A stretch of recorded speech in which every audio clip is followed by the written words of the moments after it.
तो अमरीश ने रोक लिया, महाराज जी ये क्या कर रहे हैं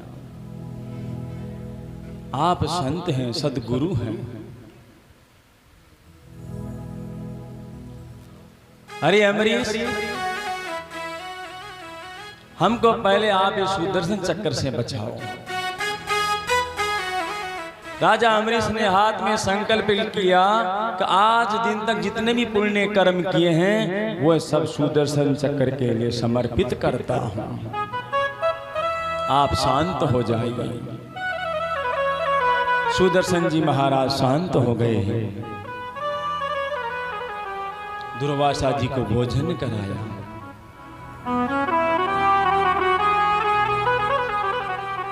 और अपने गंतव्य की ओर चले गए। नाम लिया जिन्होंने जान लिया, सकल शास्त्र का भेद, बिना नाम नरक में गया, पढ़ पढ़ चारों वेद।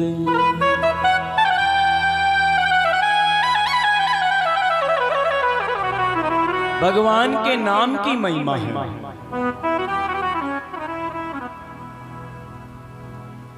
जिन्होंने नाम लिया उन्होंने जान लिया। अपने नाम की महिमा नहीं है, नाम की महिमा भगवान की है।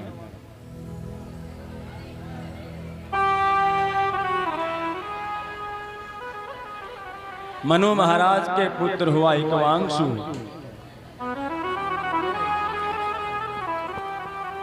जय हो। इसी वंश में आगे चल के राजा मानदाता हुए। जय हो।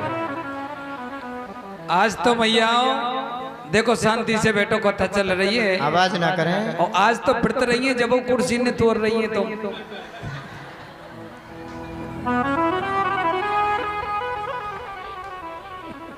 राजा मानदाता हुए। इनके 50 कन्याएं हुई।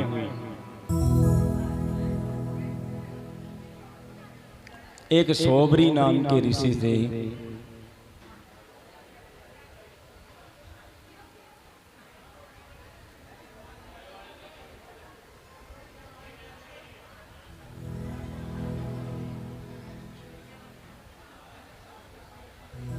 बोले श्री बालकृष्ण भगवान की जय हो।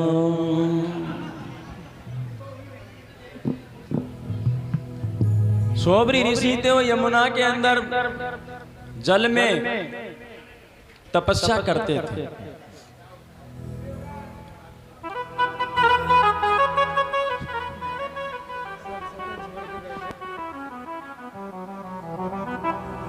तो एक बार सोबरी के मन में विचार आया कि परमात्मा की माया मुझे प्रभावित नहीं कर सकती।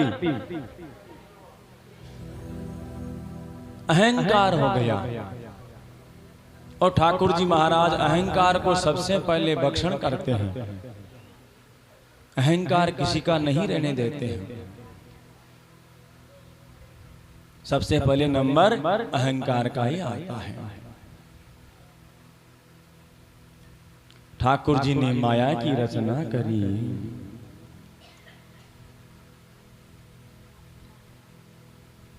और एक मत्स्य युगल को प्रेम कैली करते हुए उनको दिखा दिया।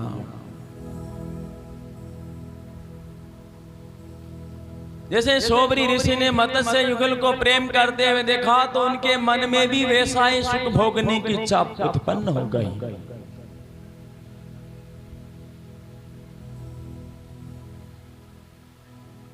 एक पल का सत्संग जीवन को उजागर कर देता है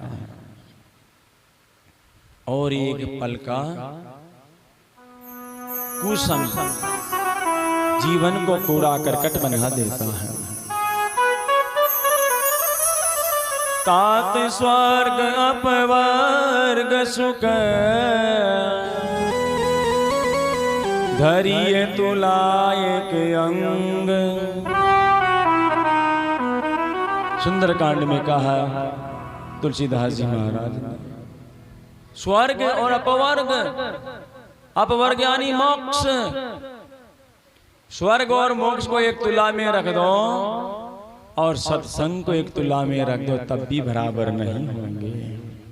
सत्संग की इतनी महिमा बताई गई है।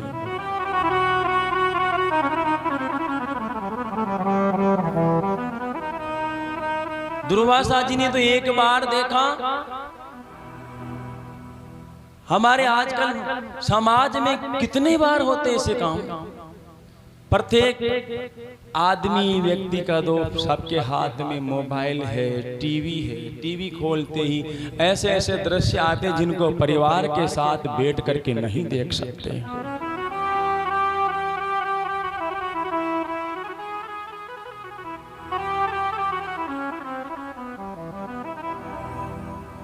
हमारी संस्कृति का अपभ्रंश हो रहा है।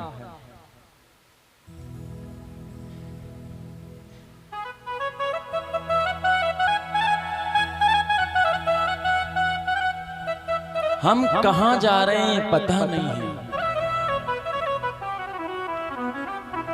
हमें अपनी संस्कृति को बचाना है। तो एक बार प्रेम केली करते हुए देखा, उनके भी मन में भी वैसा ही सुख भोगने की इच्छा प्रकट हुई। अब बूढ़े महात्मा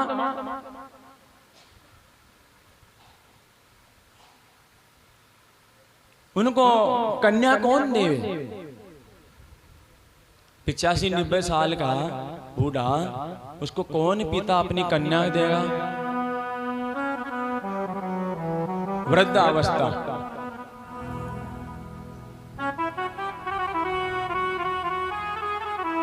तो सोबरी ऋषि चले सीधे राजा मानदाता के पास। उनके 50 कन्याएं हैं, एक कन्या तो देगा ही देगा।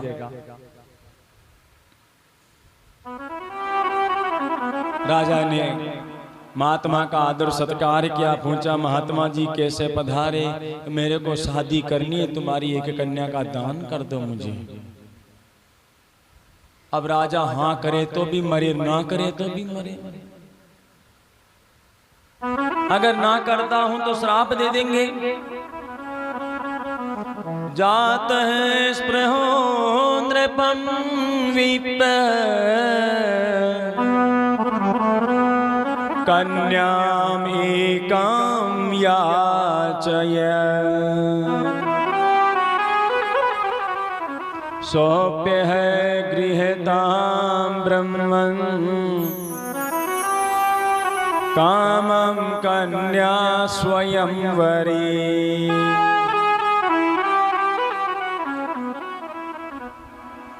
मत्स्य युगल को देखा तो सोबरी जी महाराज जो ब्राह्मण थे, ऋषि मुनि थे, उनके मन में भी वैसा ही सुख भोगने की इच्छा हुई।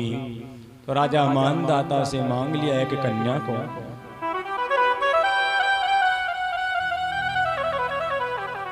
राजन कहते महाराज आप अंतःपुर में जाइए, जो कन्या आपको पसंद कर ले उसी से शादी कर लो। ओ अंगम गलितम फलितम मुंडम दसन विहीनम जातम तुंडम अंगम गलितम।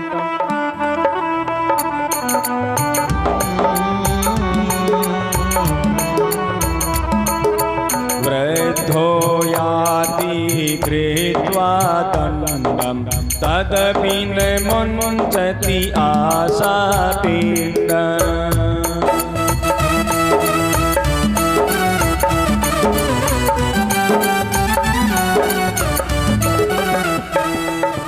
भज गोविन्दं भज गोविन्दं गोविन्दं भज मूढमते। भज गोविन्दं भज गोविन्दं गोविन्दं भज मूढमते। भज गोविन्दं भज गोविन्दं भज गोविन्दं मूढमते। महात्मा जी की गर्दन हिल रही है, पांव हिल रहे हैं, हाथ हिल रहे हैं, पूरा शरीर ही हिल रहा है। ऐसा कोई अंग नहीं जो हिल रहा है। नहीं हिल रहा हो फिर भी आशा को नहीं छोड़ता व्यक्ति। पहुंच गए शादी करने के लिए, तदपि न मुंचति आशा पिंडम।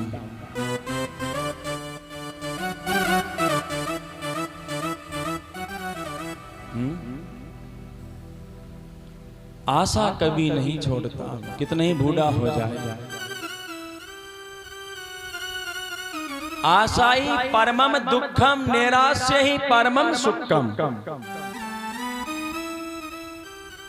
एक पिंगला नाम की वेश्या थी, वह रोज सज धज करके बैठती अपने घर के बाहर के कोई आएगा पुरुष। एक दिन बैठी, 2 दिन बैठी, 3 दिन बैठी, अंत में उसको ज्ञान प्राप्त हो गया। अरे इतना इंतजार में कि भगवान का करती तो शायद भगवान ही आ जाता। तब उसको चेतना हुई तो वह कहती है आशा ही परमम दुखम, निराश्य ही परमम सुखम। और में ही पूरा जीवन गुजर जाता है। सोबरी ऋषि ने सुंदर स्वरूप बनाया, तब बल से 18 साल के नौजवान बन गए। 90 साल से 18 साल के नौजवान बन गए। अंतपुर में चले गए। जैसे ही राजा मानदाता की पुत्रियों ने देखा तो जैसे बच्चे लड़ते हैं, पहले मैं खाऊं, कोई फल लेके चले जाता घर में, वैसे लड़ पड़ी, इनसे शादी मैं करूंगी, मैं करूंगी। इतना लुभावना सुंदर स्वरूप बनाया, क्योंकि कन्या वर्यते रूपम।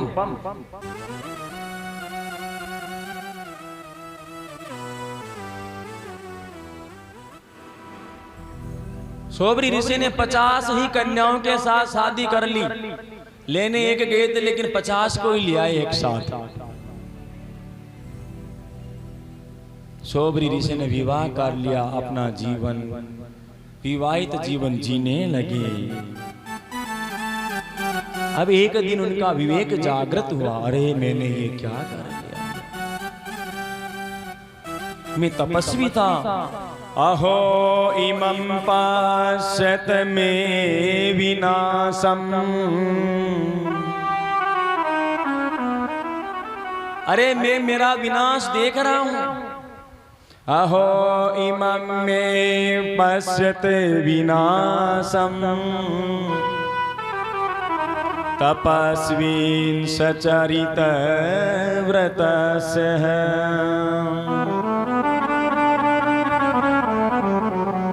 अंतर्जले वारिचरे प्रसंगा। अंतर्जल यानी जल के अंदर मैंने देख लिया, वारी चर, वारी यानी जल चल यानी चरने वाला, जल में रहने वाले जीव को मैंने एक बार देख लिया। वारिचर प्रसंगा, उनको प्रसंग करते हुए देख लिया। प्रज्यावितं ब्रह्मचिरं धृतं यतः। उस मछली का संसर्ग एक बार क्या देख लिया, मैंने अपना ब्रह्मत्व का नाश कर लिया, मेरा ब्रह्म तेज नष्ट हो गया। मुझे इसी जन्म में परमात्मा की प्राप्ति करनी थी, लेकिन कहां आ गया मैंने क्या कर लिया।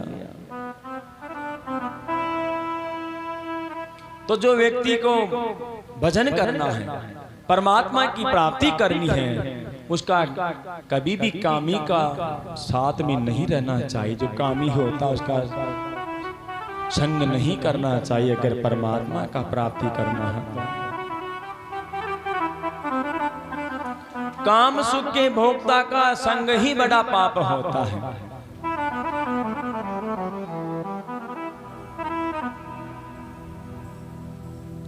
ये स्त्री और पुरुष की निंदा नहीं है, यहां पर काम की निंदा की गई है, क्योंकि बिना स्त्री और पुरुष के सृष्टि का सर्जन नहीं हो सकता। ये कुसंग के संग की निंदा की गई है।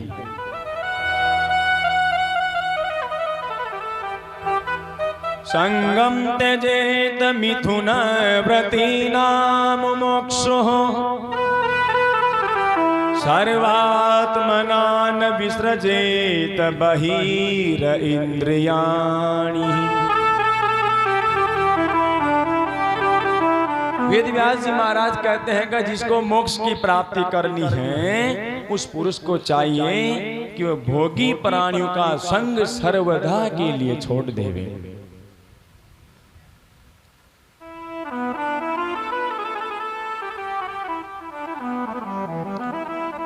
आज हम टीवी खोल करके देखते हैं तो सबसे पहले वही दिखाई देते हैं। हमारे दिमाग को, हमारे मस्तिष्क को चारों तरफ से घेर लिया, बच के कहां जाएंगे। हमारे धर्म के ऊपर फिल्में बनती है, हमारे भगवान का अपमान होता है।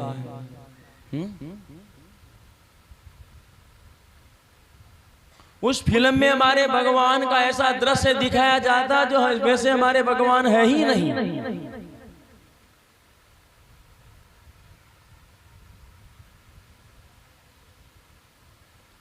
हमारे साधु संतों को बदनाम किया जाता है।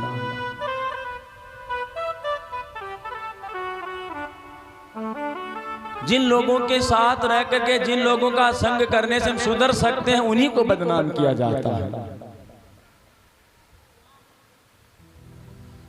हम सबको सावधान होने की आवश्यकता है।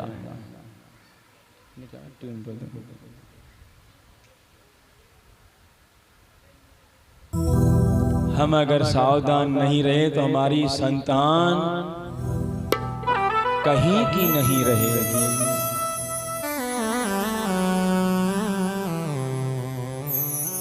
आज हमारी संतान को पूछ लो कि राम जी की माता का नाम क्या था, कोई नहीं बता पाएगा, शायद ही कोई विरला बता पाए।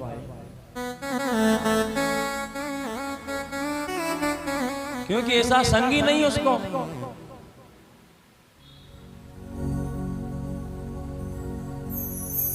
अपने विद्यालय में ऐसी शिक्षा ही नहीं बची है।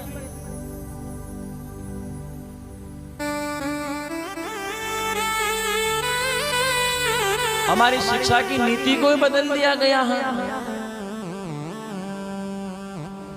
इतना ज्ञान भरा पड़ा था हमारे शिक्षा के भंडार में कि सबको एक तरफ कर दिया और केवल जीविका उपार्जन का माध्यम बना करके शिक्षा नीति दी जा रही है हमारे।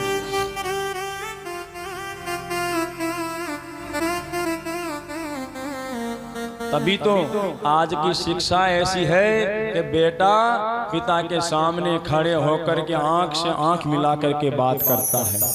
ये देन आज की शिक्षा की है।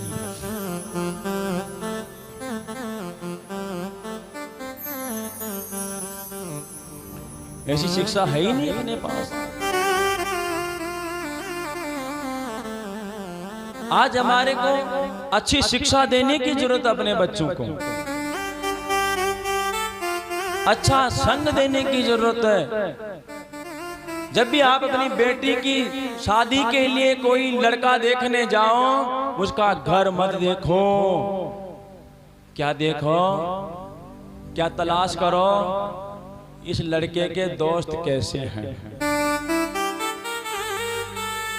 ये कहाँ उठता बैठता है, किन के साथ रहता है, ये इसका संग कैसा है, ये देखना चाहिए। घर बार आप कितना ही अच्छा देख लो और लड़के का संग अच्छा नहीं है तो सब कुछ बर्बाद कर देगा।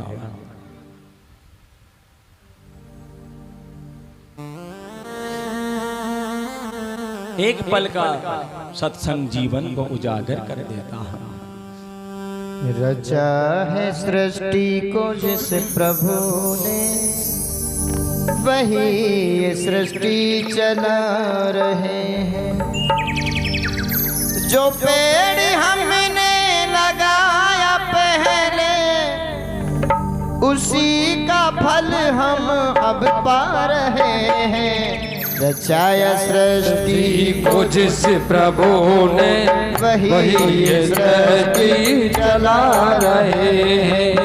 रचाया सृष्टि को जिस प्रभु ने वही ये सृष्टि चला रहे हैं। जो पेड़ हमने लगाया पहले जो पेड़ हमने लगाया पहले उसी का फल हम अब पा रहे हैं। रचाया सृष्टि को जिस प्रभु ने वही ये सृष्टि चला रहे हैं।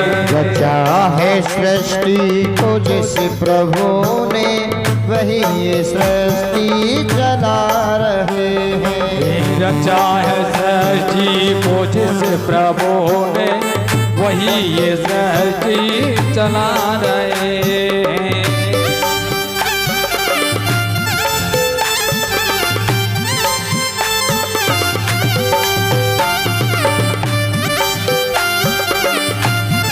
जय हो प्यारे।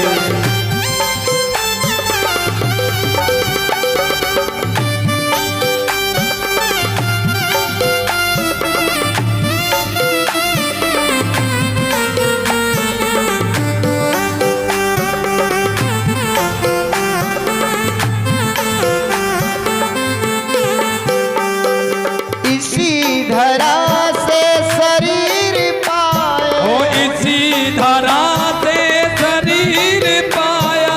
इसी धरा से शरीर पाए इसी धरा से शरीर पाए। इसी धरा में फिर सब समाए ओ इसी धरा में फिर सब समाए। है सत्य नियम यही धरा का। है सत्य नियम यही धरा का। एक आ रहे और एक जा रहे हैं।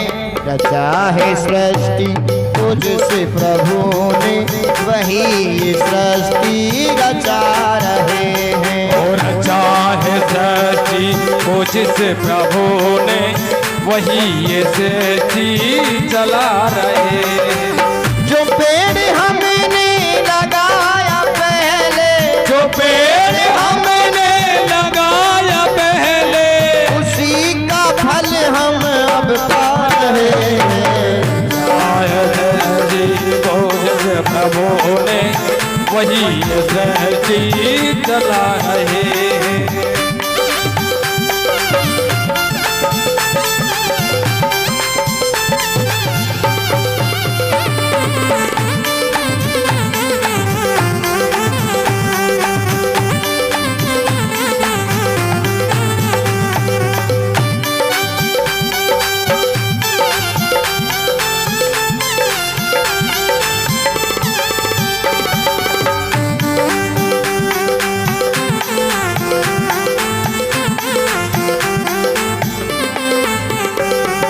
जिन्होंने भेजा जगत में जाना जिन्होंने भेजा जगत में जाना। जिन्होंने भेजा जगत में जाना जिन्होंने भेजा जगत में जाना। तय कर दिया लौट के फिर से आना। तय कर दिया लौट के फिर से आना। वो भेजने वाला है जमी पे। भेजने वाला है जमी पे। वही तो वापस बुला रहे हैं। रचा है सृष्टि को जिस प्रभु ने वही सृष्टि चला रहे हैं। और चाहे सृष्टि को जिस प्रभु ने वही तो सृष्टि चला रहे हैं। जो पेड़ हमने लगाया पहले जो पेड़ हमने लगाया पहले उसी का फल हम अब पा रहे हैं। चाहे सृष्टि को जिस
रहे। रचाया सृष्टि को जिस प्रभु ने वही तो सृष्टि चला रहे। ओ वही ये सृष्टि चला रहे हैं, वही ये सृष्टि चला रहे हैं। हाँ वही ये सृष्टि चला रहे हैं। बोले श्री द्वारिकाधीश की जय। सोबरी ऋषि को ज्ञान प्राप्त हुआ।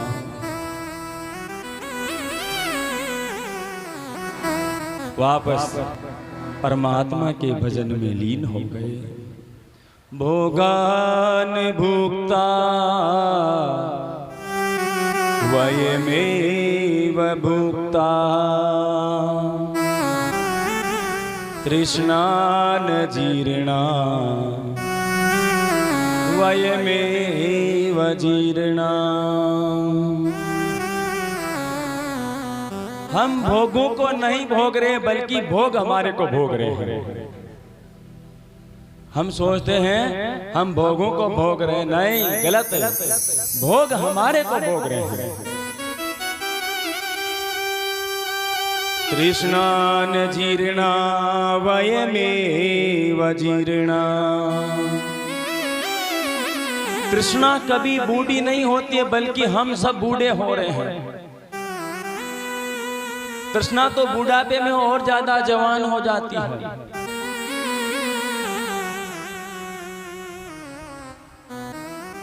तो सोबरी ऋषि परमात्मा का भजन करने के लिए जंगल में चले जाते हैं। राजा मानदाता के मुचुकुंद हुए, आगे चल के इसी वंश में त्रिवंदन हुए, त्रिशंकु हुए, राजा हरिश्चंद्र हुए, जिनका हम सब जानते हैं कैसा चरित्र था। और इसी वंश में बाहुक हुए, बाहुक के राजा सगर हुए। सगर के 60,000 पुत्र थे।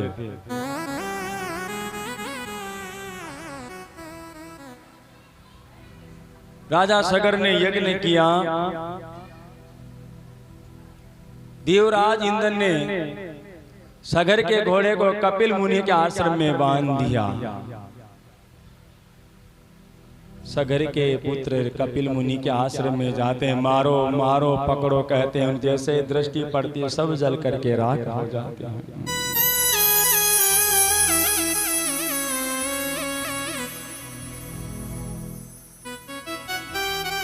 उसके बाद सगर का पौत्र अंशुमान गया। उन्होंने भगवान कपिल की स्तुति की, उनको प्रसन्न किया। प्रभु इनकी मुक्ति कैसे होगी? जब तक गंगा मैया नहीं आएगी तब तक इनकी मुक्ति संभव नहीं है।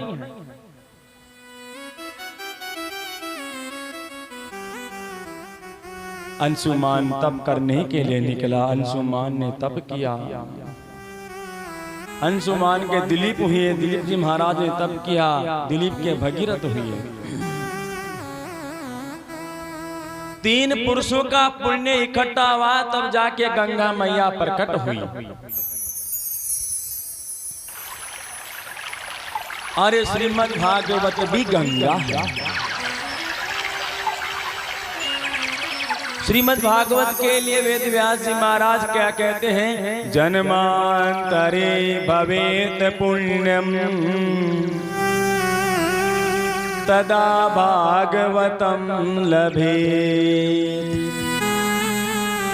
कहीं जन्मों का पुण्य इकट्ठा होता तब भागवत सुनने का, कहने का और करवाने का सुलभ अवसर प्राप्त होता है।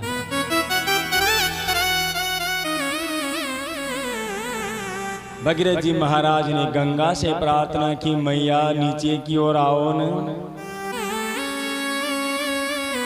गंगा मैया कहते मैं नीचे आऊंगी तो मेरा वेग इतना होगा कि सीधे रसातल में चली जाऊंगी। मेरे वेग को सहन करने वाला भी तो कोई होना चाहिए। राजा भगीरथ ने भगवान भोलेनाथ को तैयार किया, उनका भजन किया। भगवान भोलेनाथ तैयार हुए, प्रसन्न हुए। गंगा मैया कहती महाराज आपको बहा करके रसातल में ले जाऊंगी। भोलेनाथ बोले हमको बहाओगे?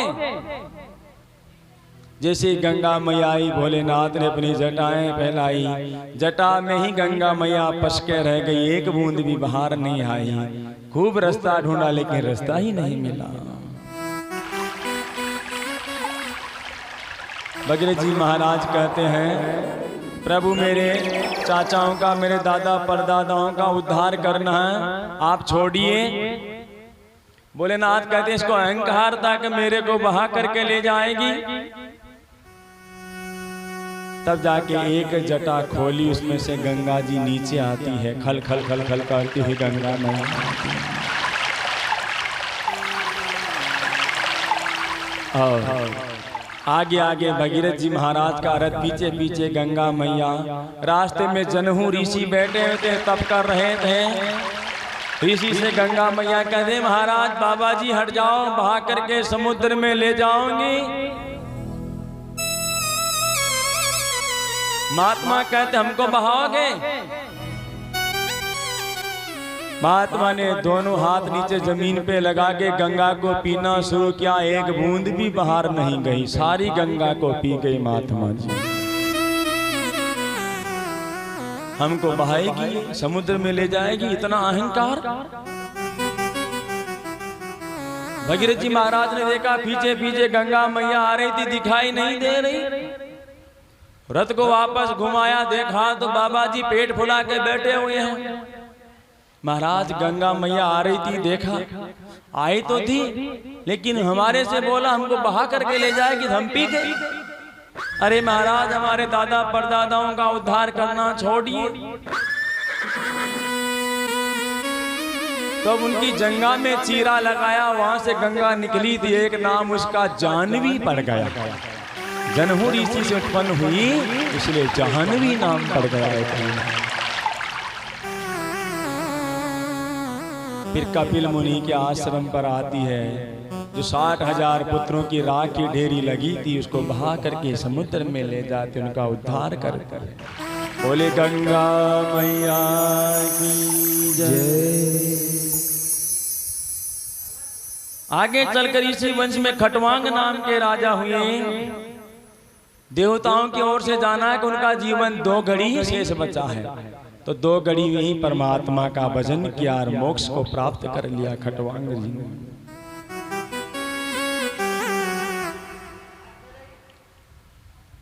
खटवांग के दीर्घ बाहु हुए, उसके बाद रघु हुए, और ये महाज्ञानी महाप्रतापी राजा हुए।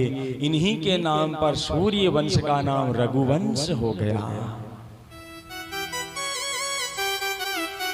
तभी तो कहते हैं रघुवीर। भगवान श्री रामचंद्र जी महाराज का एक नाम रघुवीर है, रघुनंदन है, राघव है। अपने दादा परदादा खुद अच्छा काम कर जाते हैं तो उन्हीं के नाम से हमारे को जाना जाता है। सुखदेव जी महाराज कहते हैं हे परीक्षित, कृपया 1 घंटा नहीं बजाएं, इससे खता में व्यवधान होता है।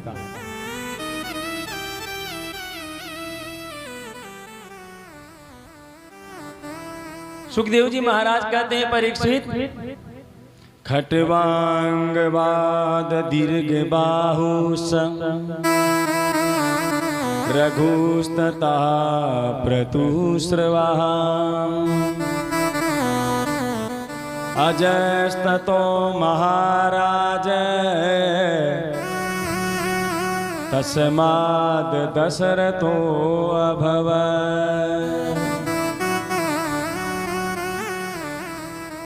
हमारे बीच में गुरुदेव पधारे हैं, आपको अभिवादन, आपका सत्कार है, पधारिए। सम्मानीय विश्वम्भर जी शर्मा, आपका स्वागत है।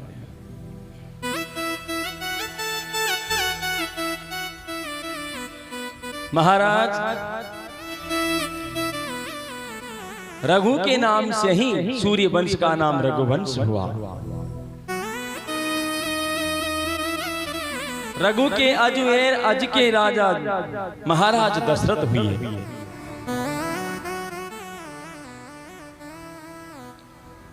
दशरथ 10 इंद्रियों के बीच में बैठा हुआ ये जीव ही दशरथ है। दशरथ माने 10 इंद्रियों के बीच में बैठा हुआ ये जीव ही दशरथ है।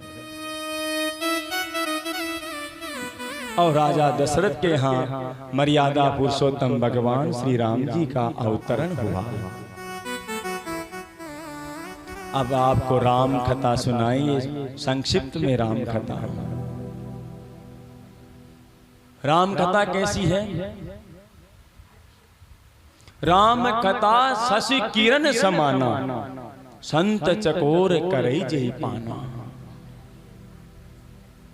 राम कथा को सूर्य नहीं बताया, चंद्रमा नहीं बताया, सूर्य की किरण नहीं बताया, चंद्रमा की किरण बताया है। संत चकोर करही जय पाना, क्योंकि चंद्रमा बताते तो चंद्रमा में दाग है, लेकिन चंद्रमा की किरण सबको शीतलता प्रदान करती है। इसीलिए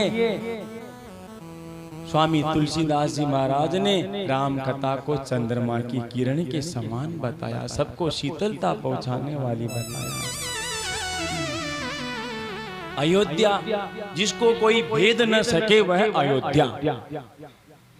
अगर हम अपने घर को अयोध्या बनाएं तो आज भी श्री रामचंद्र जी महाराज आने को तैयार हैं।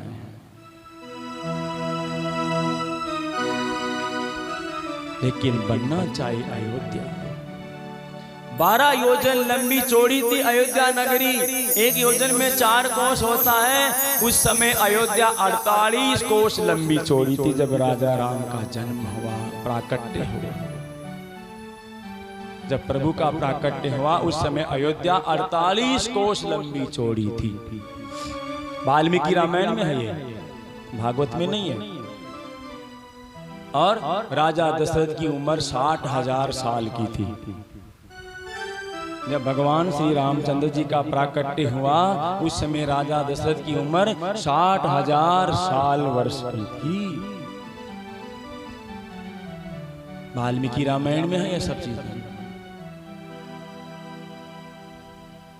चलिए अयोध्या चलते हैं अपन मानसिक रूप से। सबसे बढ़िया पूजा मानसिक पूजा बताई गई है। मानसिक पूजा से ऊपर कुछ भी नहीं है। ओ अवधपुरी रघुकुल मणि राम, अवधपुरी रघुकुल मणि राम, वेद विदित तेहि दशरथ नाम, वेद विदित दशरथ धर्म धुरंधर गुण निधि ज्ञानी, धर्म धुरंधर गुण निधि ज्ञानी, हृदय भगति सारंगमति पानी, हृदय भगत सारथ मत पानी। श्री राम जय राम जय जय राम, ओ श्री राम जय राम जय राम। अवधपुरी रघुकुल मणि राम, वेद विदित ते दशरथ नाम। राजा दशरथ का शासन, धर्म धुरंधर गुण निधि ज्ञानी, हृदय भगति मति सारंग पानी। धर्मज्ञ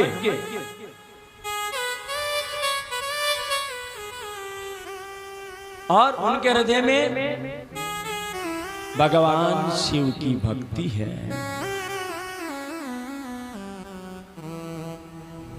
कौशल्यादि नारी प्रिय सब आचरण पुनीत, पति अनुकूल प्रेम दृढ़ हरिपद कमल विनीत। राजा दशरथ के 3 मुख्य रानियां थी, और तो कहीं रानियां थी, पटरानियां 3 ही थी। संत महात्मा कहते हैं कि राजा दशरथ के 360 रानियां थी। मुख्य तो 3 रानियां थी, कौशल्या जी, सुमित्रा जी, केकई जी। पतिव्रता, पति अनुकूल, प्रेम नड़, पति की इच्छा अनुसार चलने वाली। ऐसा नहीं कि जबरदस्ती चले, नहीं, प्रेम से। और प्रेम कैसा? दृढ़, मजबूत, स्थिर। हरिपद कमल विनीत। परमात्मा के चरणों में हमेशा उनका मन रहता था। राजा दशरथ चक्रवर्ती सम्राट, लेकिन दुख एक ही है कि उनके कोई संतान नहीं है। एक बार राजा दशरथ सभा में बैठे हुए थे कि वशिष्ठ जी का बेटा रोने लगा जोर जोर से। तो राजा दशरथ ने पूछा कि क्यों रो रहा है? तो वशिष्ठ जी कहते हैं कि हे राजन, ये भविष्य की चिंता में रो रहा कि मेरा भविष्य क्या होगा आगे चल के। दशरथ जी महाराज ने पूछा, इतना नन्हा सा छोटा सा बालक अभी से भविष्य की चिंता क्यों करेगा? अभी तो 4-5 साल की उम्र है इसकी। ये भविष्य, भूत और वर्तमान के बारे में क्या समझता है? कि नहीं महाराज, ये इसको भविष्य की चिंता हो रही है कि मेरे पिताजी, इन्होंने तो आपका पौरोहित्य कर्म किया वशिष्ठ जी महाराज, लेकिन आपके कोई संतान नहीं, तो मैं आगे किसका पुरोहित बनूंगा? मेरा यजमान कौन होगा? राजा दशरथ को चिंता हुई, ये तो कभी सोचा ही नहीं मैंने, ये बात तो कभी सोची नहीं।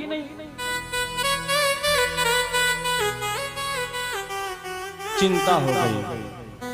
एक बार भूपति मन माई, एक बार भूपति मन माही, गलानी मोरे सुतनाई, भाई गलाने मोरे सुतनाही। गुरु ग्रह गए हूँ तुरंत नहीं पाला, गुरु ग्रह गयो हो तुरंत नहीं पाला।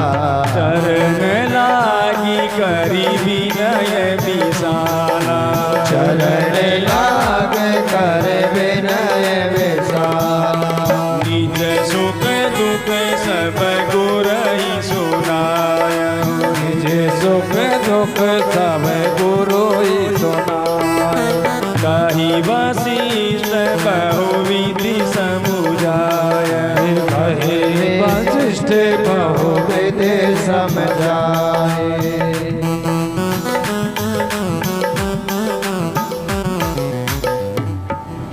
चिंता हो गई मन में, मेरे कोई संतान नहीं है।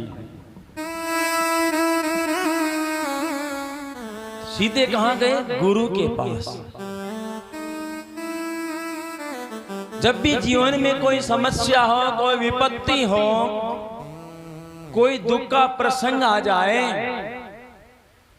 तो किसी संसारी के चरणों में नहीं जाना चाहिए, किसी संसारी के पास नहीं जाना चाहिए। सीधे अपने गुरु के पास जाओ या फिर ठाकुर जी के पास जाओ, क्योंकि आपकी समस्या का समाधान 2 ही जगह हो सकता है।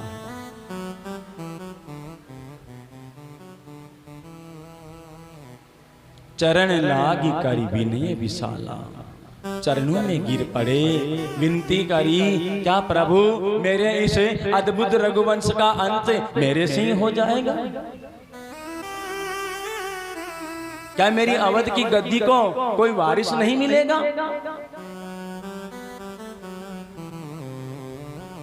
वशिष्ठ जी महाराज ने कहा बस बस, तुम्हारे मुख से मैं यही सुनना चाहता था, आपने कह दिया, बस काम हो गया।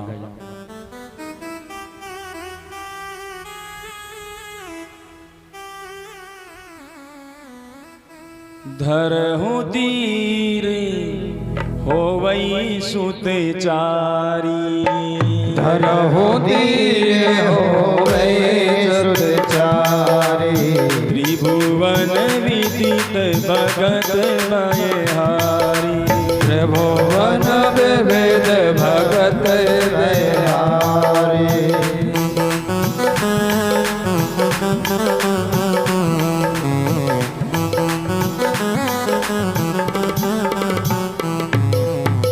हे राजन, चिंता मत करो, धैर्य धारण करो, एक नहीं चार चार होंगे।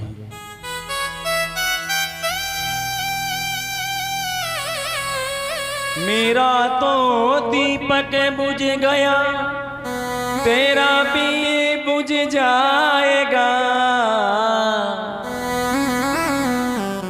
चार बेटे होंगे तेरे, लेकिन एक काम नहीं आएगा। किसने कहा था ये? श्रवण के माँ बाप ने। हे दशरथ, तेरे चार बेटे होंगे, लेकिन अंत में एक भी नहीं रहेगा तेरे पास। मेरा तो दीपक बुझ गया, लेकिन तेरा भी बुझ जाएगा। तब राजा दशरथ ने क्या कहा था, महाराज श्राप भी तो दे रहे हो, लेकिन सोच समझ करके तो, मेरे तो कोई संतान ही नहीं है। लेकिन ठाकुर जी जब भी किसी साधु संत के मुखार विंद से कोई भी शब्द कहलवाते हैं, तो बड़ा सोच समझ करके कहलवाते हैं। श्रृंगी ऋषि को बुलाया गया, पुत्र का मेष्टि यज्ञ करवाया गया।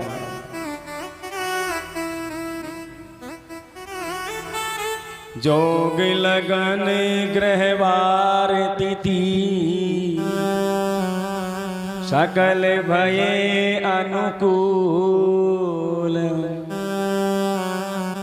चारु आरु हर हर्ष जुता, राम जन्म सुख मूल।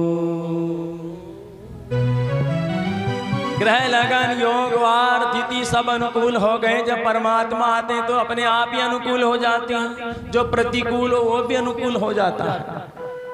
वो तो ठाकुर जी है ना, उसके प्रतिकूल कौन रह सकता है। और जो जो प्रतिकूल रहा उसकी दशा क्या हो गई हम सब पढ़ते हैं। तो परमात्मा पधारने का समय हुआ। राजा दशरथ ने खीर का प्रसाद तीनों रानियों में बांटा। नौमी तिथि मधुमास पुनीता, नौमी तिथि मधुमास पुनीता, सकल पंच अभिजित हरि प्रीता, सुफल पक्ष अभिजित हरि प्रीता, मध्य दिवस अति शीतन गामा, और माध्य दिवस अति शीतन गामा, पावन काल लोक विश्रामा, पावन काल लोक विश्रामा।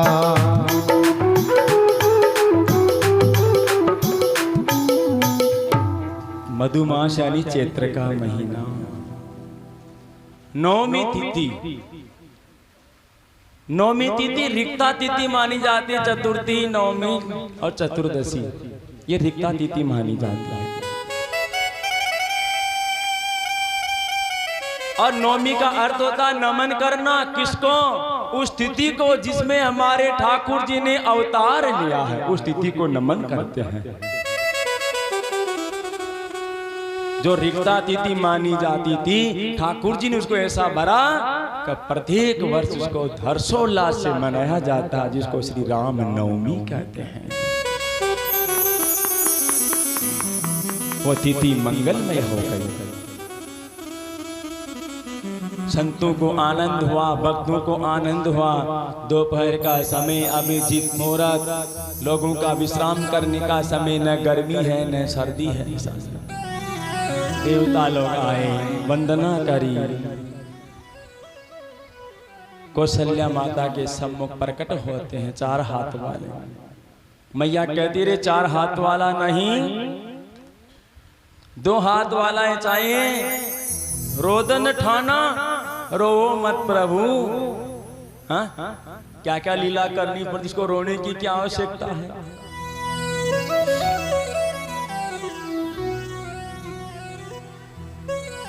ओ भाई प्रगट कृपाला दीन दयाल कौशल्या हितकारी, हर्षित में तारी मुनि मन हारे। अद्भुत रूप विचार लोचन अभिरामा तन श्यामा, निज आयो भुज चार। भूषण बन माला नयन विशाला, शोभा सिंधु खया। कह कर जोरी अस्तुति तोरी, के विद करो अनंता। माया गुण ज्ञानातीत हमारा, वेद पुराण बना। करुणा सुख सागर सब गुण आगर, ये गावे सुख संता। तुम हित लागी जन अनुरागी, प्रगट श्रीकांता।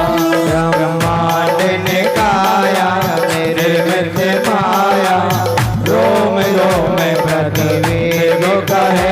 मम और शोभासी ये उपहासी, सुनत धीर मत फिर न रहे। उपजा जब ज्ञाना प्रभु मुस्काना, चरित बहुत विरखी चाहे। कही कथा सुहाई मात बुझाए, ये प्रकार सुख प्रेरण। माँ पुनि बोली सोमत डोली, तजौतात ये रूपा।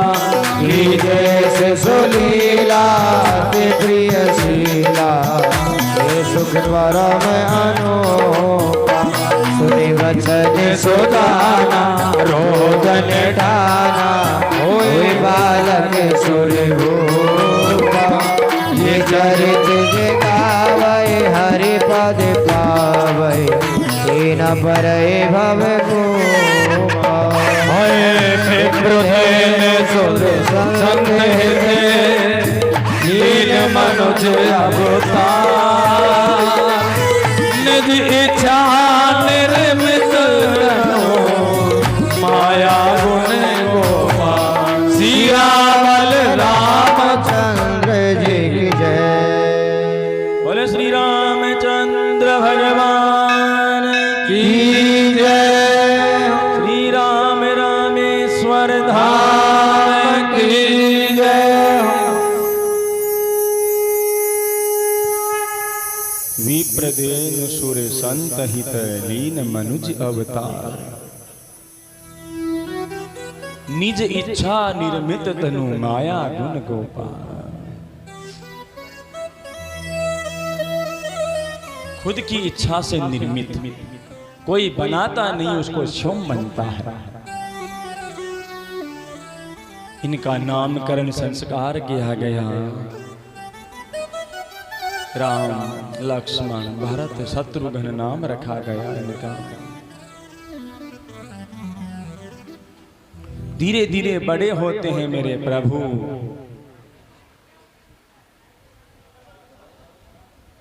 एक बधाई बोल दे।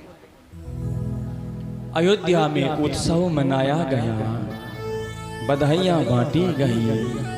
तो एक बधाई हमारे रामकृष्ण दीवाना भाई, छोटू मस्ताना भाई, भरत राजस्थान का प्यारी सी बधाई। बोले रामचंद्र भगवान की। हूँ चारों ललना प्रगट भय आज अवध में लडुआ बटे। आइए झूमते हुए नाचते हुए आनंद लेंगे रामलला सरकार के दरबार में। बोलिए राम रामेश्वर धाम की। हूँ चारों ललना प्रगट भय आज अवध में लडुआ बटे। चारों ललना प्रगट भय आज अवध में लडुआ बटे। हाँ लडुआ बटे मीठी मेवा बटे। ओ लडुआ बटे मीठी मेवा बटे। लडुआ बटे मीठी मेवा बटे। लडुआ बटे मीठी मेवा बटे। और झिनी झिनी और झिनी झिनी उड़र गुलाल अवध में लडुआ बटे। और झिनी झिनी उड़र गुलाल अवध में लडुआ बटे। रामलला सरकार की।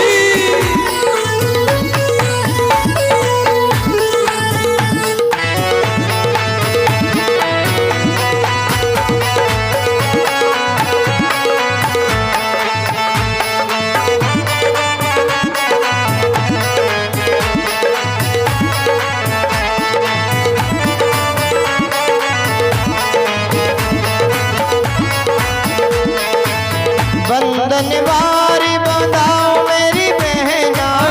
बंधन बारी बंधाओ मेरी बहना। बंधन बारी बंधाओ मेरी बहना। ओ बंधन बारी बंधाओ मेरी बहना। और पर्दे लगाओ जरीदार अवध में लडुआ बटे। और पर्दे लगाओ जलीदार अवध में लडुआ बटे। चारों ललना प्रगट भय अवध में लडुआ बटे। चारों ललना प्रगट भय आज अवध में लडुआ बटे। रामलला सरकार की।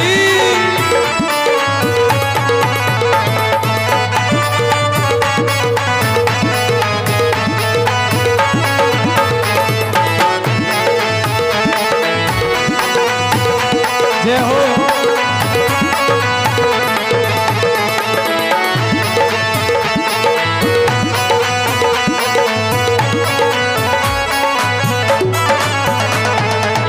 गैया के दूध की खीर गुटाओ। गैया के दूध की खीर घुटाओ। गैया के दूध की खीर गुटाओ।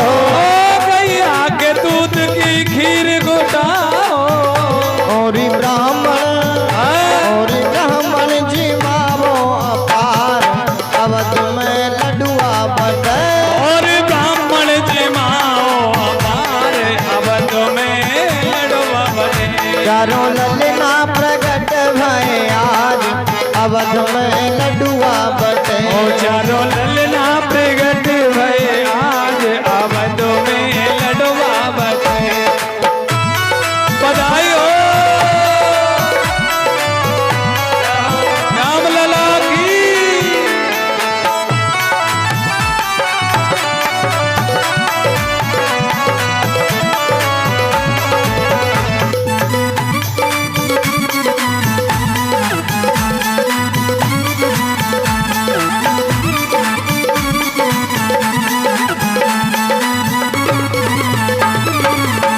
छठी पूजाओ गीत सब गाओ।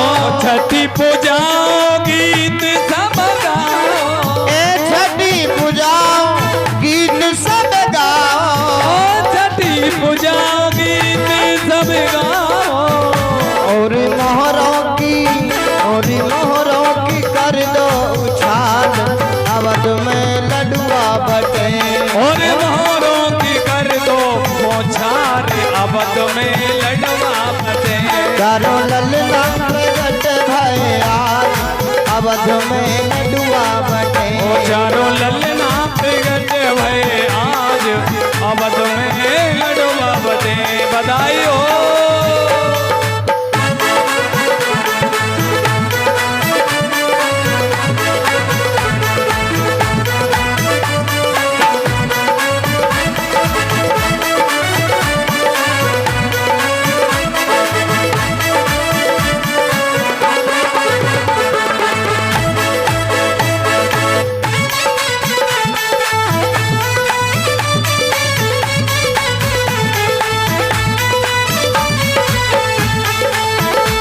कहना है हो जन्मे अवध में राम खुशियाँ मनावो री।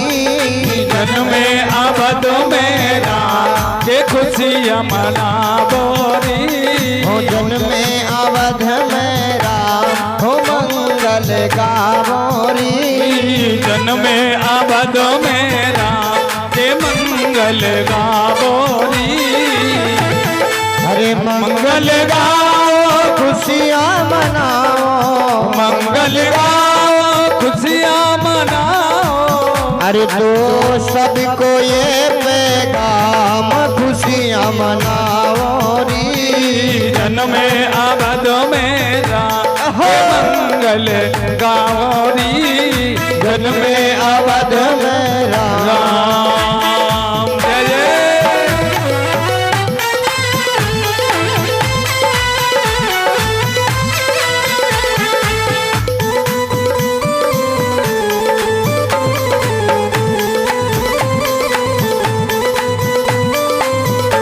बधाई हो।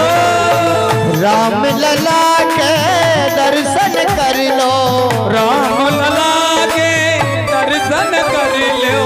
राम लला के दर्शन कर लो। राम लला के दर्शन कर लो। पग पंकज माथे पे धर लो, पग पंकज माथे पे धर लो। और पावन है इनका नाम पल पल ध्यावो री। ओ जन्मे अवध में राम के मंगल गावो री। जन्मे अवध में राम जय जय प्यारे।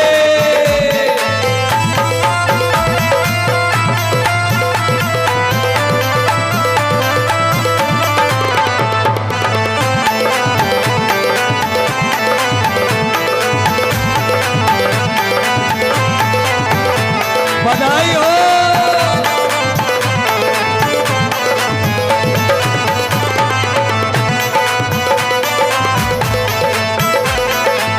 दशरथ के अंगना बजी सहनाई, दशरथ के अंगना बजी सहनाई।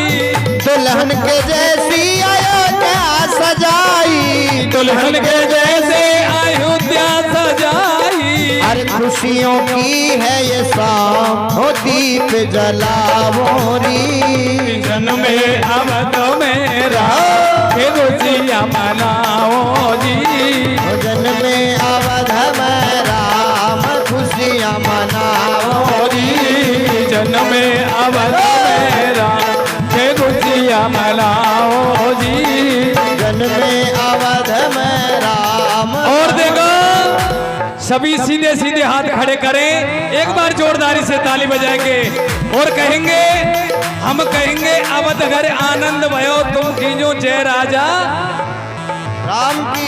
बोलिए अरे अवध घर आनंद भयो जय राजा राम हो। अवध घर आनंद भयो जय राजा राम हो। कौशल्या ने लाला जायो। जय राजा राम हाय कौशल्या ने लाला जायो। जय राजा राम हो अवध घर आनंद भयो। जय राजा राम हो अवध घर आनंद भयो। जय राजा राम हो अवध घर आनंद भयो। जय राजा राम कौशल्या ने लाला जायो।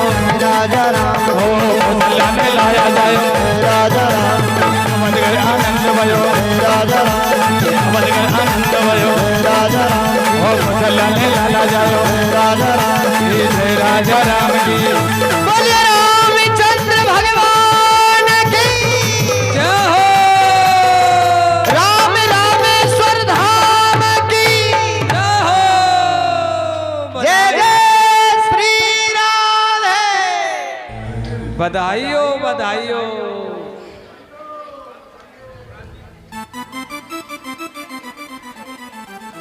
अयोध्या में मर्यादा पुरुषोत्तम भगवान श्री राम जी महाराज का प्राकट्य उत्सव मनाया गया।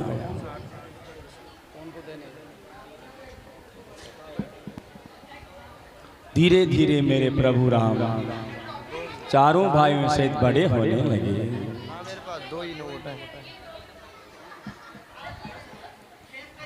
विश्वामित्र जी महाराज लेने के लिए आ जाते हैं। राम और लक्ष्मण जी महाराज को ले जाते हैं विश्वामित्र जी महाराज।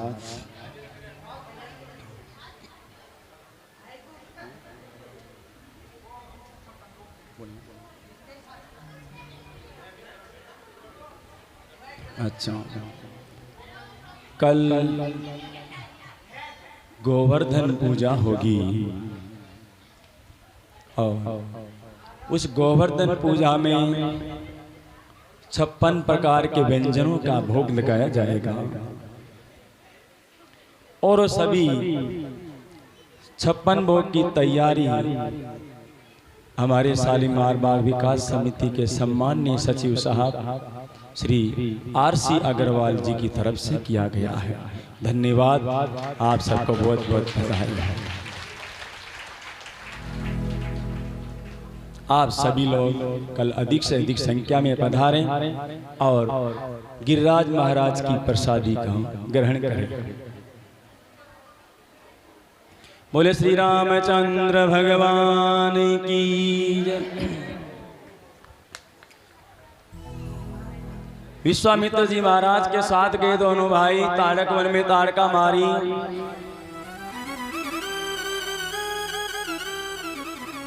मारीच आया, उसको मारा नहीं, आगे काम आने वाला था। बिना फन का बाण मारा, 100 योजन दूर जाकर के गिरा।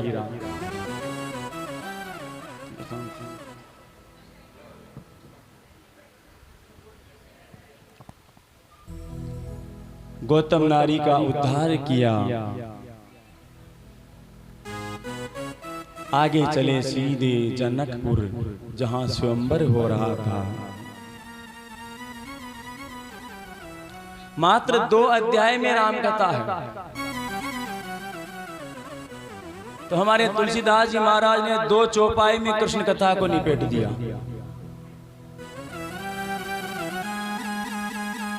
बहुत संक्षिप्त रूप में कथा है। जनकपुर में जाते हैं, धनुष यज्ञ सुनी रघुकुल नाता, हर्षि चले मुनिवर के साता।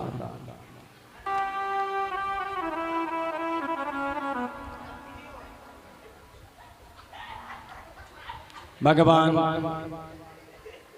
श्री रामचंद्र जी महाराज और लखनलाल जी राजा जनक की उद्यान था, बगीचा था, उसमें ठहरे हुए थे। सीता माता जब गौरी पूजन के लिए आती है, देखती है तो देखती ही रह जाती है।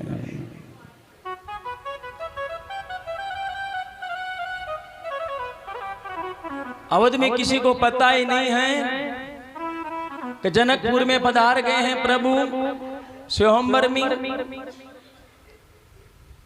और गौरी पूजन के लिए सीता माता मंदिर में जाती है। जय जय गिरिवर राज किशोरी, जय महेश मुख चंद चकोरी।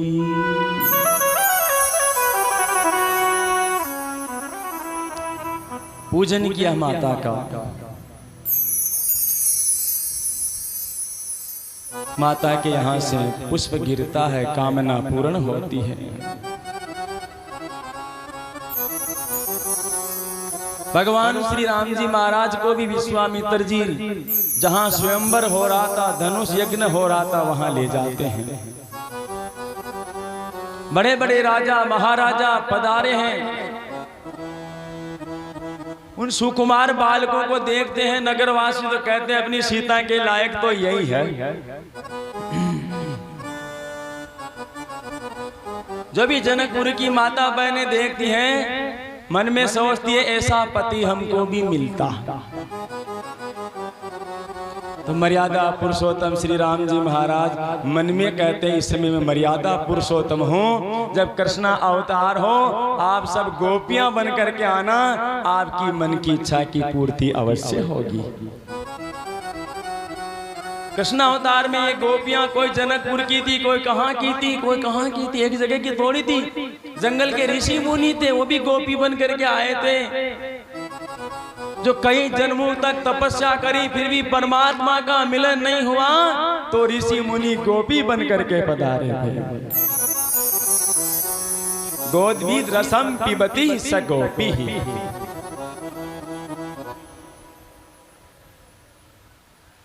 वहां बड़े बड़े राजा महाराजा पधारे। जब राजा जनक ने भगवान श्री राम को देखा तो देखता ही रह गया।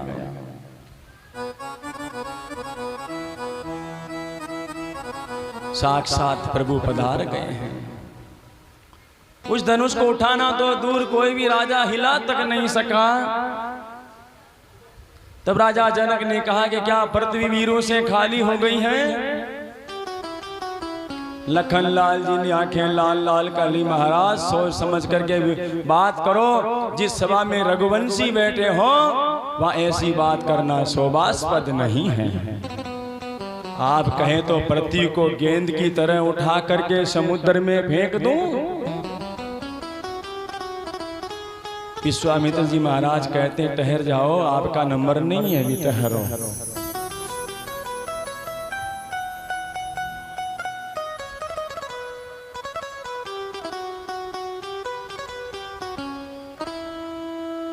हमारे महात्मा लोग कहते हैं कि लंका का राजा रावण उस धनुष को उठा सकता था,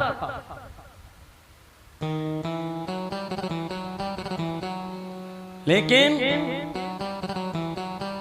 भगवान ने ऐसी कृपा करी कि सूक्ष्म रूप से, छोटे छोटे रूप से 10,000 वीर उस धनुष के ऊपर बिठा दिए, बड़े पराक्रमी। तो उसको कोई उठा ही नहीं पाया धनुष को। और सीता जी अपने बाएं हाथ से उस धनुष को उठा करके नीचे सफाई कर देती थी। तभी तो राजा जनक के मन में विचार आया कि ये धनुष को उठाती है तो ऐसा ही इसके लिए वर चाहिए। राजा जनक ने सोचा अगर मेरे को ये मालूम होता कि पृथ्वी वीरों से खाली है तो ऐसी प्रतिज्ञा करता ही नहीं कि जो धनुष को उठाएगा तोड़ेगा उसी के साथ मेरी बेटी की शादी करूंगा।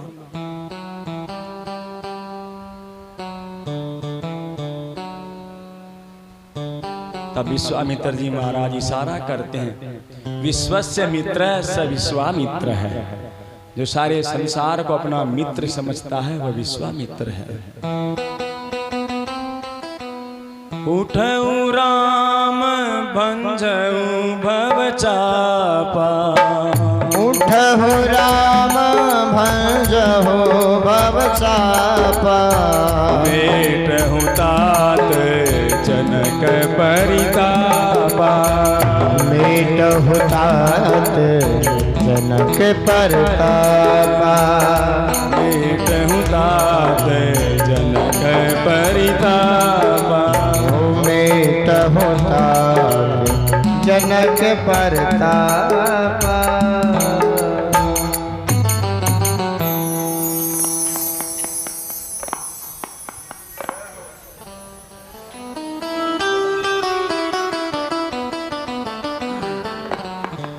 विश्वामित्र जी महाराज कहते हैं उठो राम, राजा जनक का संताप मेटो। और संताप कौन मेट सकता है? भगवान ही संताप मेट सकते हैं। हम तो संताप देने वाले हैं। जीव तो संताप देता है, कभी संताप मेटता नहीं है। जो प्रकृति को अपने वश में रखता है वह ईश्वर है, और जो प्रकृति के वश में रहता है वह जीव है।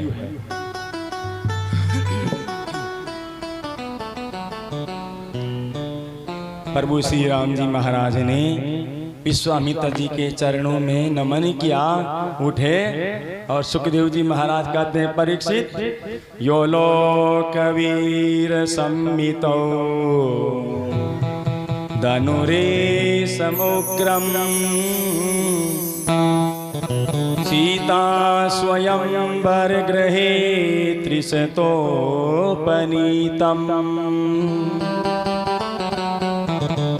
आदाय बाल गज सलील इवेक्षु यष्टिम् सज्जीकृतं नृपविक्रास्य बभञ्ज मध्ये।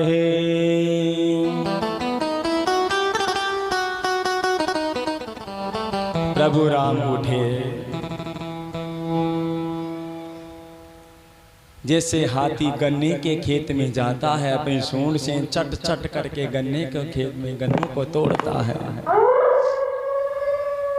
इवेक्षु यष्टिम्, गन्ने उस लकड़ी को तोड़ देता, गन्ने का स्वरूप जो लकड़ी उसको तोड़ देता। वैसे ही मेरे प्रभु उठे, विश्वामित्र जी महाराज के चरणों में नमन किया, सीधे गए धनुष के पास और उसको उठा लिया। जैसे ही चाप को चढ़ाया, धनुष के टुकड़े हो गए। बोले सीताराम चंद्र भगवान की।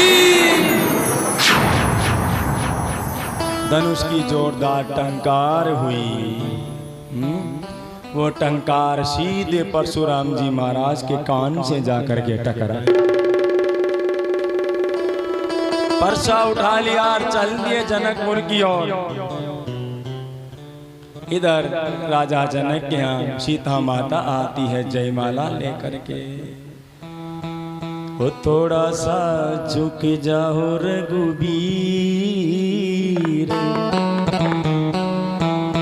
लाली मारी छोटी है। छोटी है सिया, छोटी है, झुके जयो तनिक रघुवीर, लली मारी छोटी है। झुक जाओ तनक रघुबीर, ओ लली मारी छोटी सी। झुक जयो तनिक रघुवीर, सिया मारी छोटी सी। झुक जाइयो तनक रघुबीर, ओ लली मारी छोटी सी।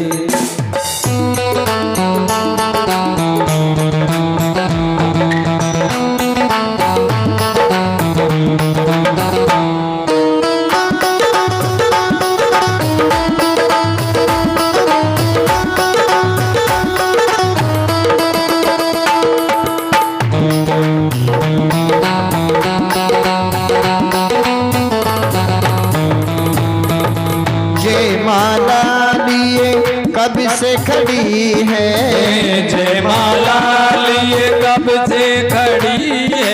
ओ जयमाला लिए कब से ठाड़ी, जयमाला ले कब से ठाड़ी। दुखन लागे शरीर, सिया मारी छोटी। ओ झुक जइयो तनक रघुबीर, लली मारी छोटी है। सिया मारी छोटी है। भगवान राम थे, अब सीताराम हो गए। सीताराम मनोहर जोरी, जय रघुनंदन जनक किशोरी। चारों भाइयों का विवाह हो गया। जब अयोध्या में न्योता दिया गया, बारात बन करके आई। चारों भाइयों का विवाह हुआ।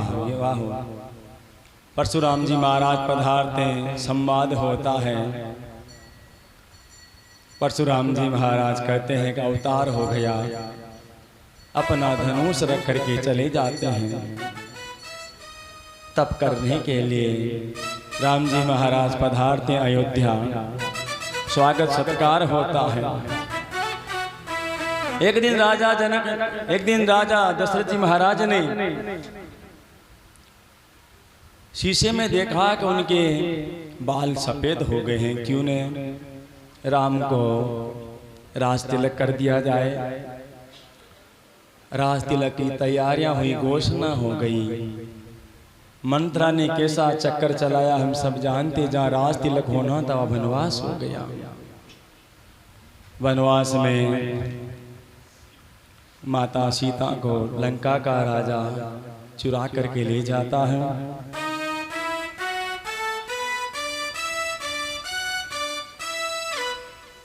भगवान श्री हनुमान जी महाराज लंका में जाते हैं, माता का पता लगाते हैं। बहुत लंबी चौड़ी कथा है, समय नहीं है। आगे अपन को गोकुल भी चलना है, मथुरा भी चलना है।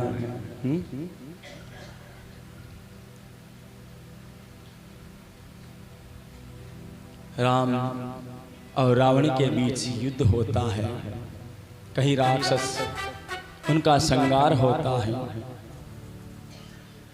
विभीषण शरण में आ जाता है लंका में, प्रभु श्री राम को छोड़ के शरण में आ जाता है। प्रभु राम को शरण में आ जाता, माफ करना, रावण को छोड़ करके।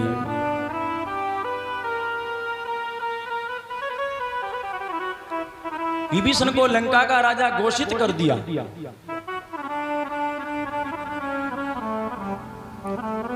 सुग्रीव ने कहा महाराज अभी तो लंका जीती नहीं, उससे पहले आपने विभीषण को लंका का राजा बना दिया।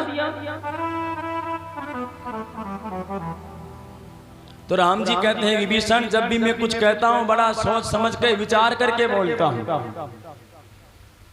विभीषण शरण आयो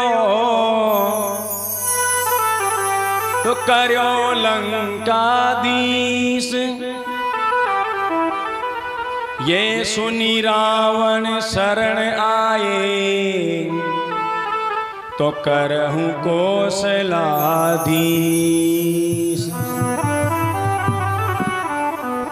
क्योंकि अयोध्या का शासन तो उनके हाथ में था नहीं। कौशल देश का शासन भगवान श्री रामचंद्र जी के हाथ में था, क्योंकि कौशल्या जी के कोई भाई नहीं था। तो कौशल नरेश ने गर्भावस्था में तिलक कर दिया था, गर्भ के जो भी होगा ये वही यहाँ का राजा होगा। तो वो शासन कौशलपुर का शासन उनके हाथ में था। तो भगवान कहते हैं अगर रावण भी शरण में आ जाएगा तो उसको कौशल देश का राजा बना दूंगा, चिंता काहे को करनी है। अंत में राम रावण युद्ध होता है, रावण को सदगति प्राप्त होती है। भगवान श्री राम जी महाराज माता सीता को लेकर अयोध्या आते हैं, सत्कार होता है।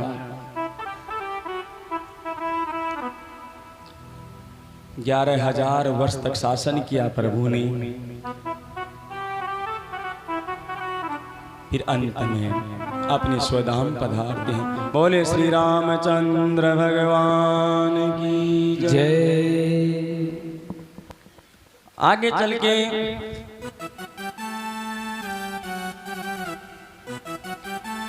यदुवंश की कथा का वर्णन है, 10वें स्कंद में प्रवेश करते हैं। 10वां स्कंद भागवत का हृदय है। गीता जी में कहा कि भगवान कहाँ रहते हैं? ईश्वर सर्वभूतानां हृदय देश अर्जुन तिष्ठति, ब्राह्मयन् सर्वभूतानि यंत्रारूढ़ानि मायया। हे अर्जुन, ये शरीर रूपी रथ के हृदय के अंदर में निवास कर